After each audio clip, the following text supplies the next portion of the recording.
Programang ito ay rated SPG, striktong patnubay at gabay ng magulang ang kailangan. Tagumpay nga na maililigtas ni Tanggol si Fatima, pero sa kasamaang palad ay mamamatay si Nognog at Maki at ang tatay ni Fatima. Kaya mag-isa na lang si Fatima. Wala siyang ibang inisip kundi maghiganti.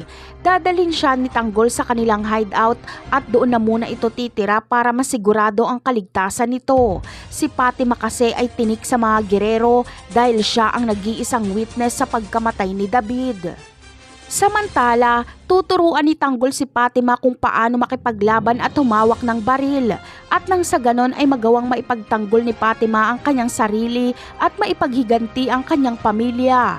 Mapapabilang na si Fatima sa grupo nila Tanggol.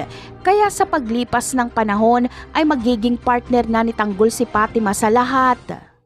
Samantala, unti-unting matutuklasan ni Rigor ang katotohanan na si Miguelito ang pumatay kay David. Sa ngayon ay nabubulag siya dahil sa galit niya kay Tanggol.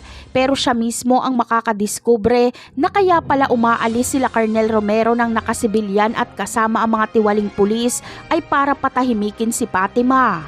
Kaya malinaw kay Rigor na totoo ang sinasabi ni Fatima na si Miguelito ang pumatay kay David dahil gusto itong ipatumba ng mga gerero.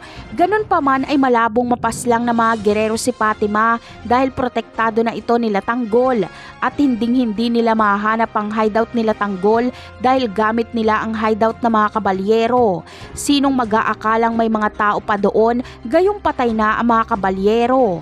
Napakarami pa nating dapat abangan sa mga susunod na episode. Paalam!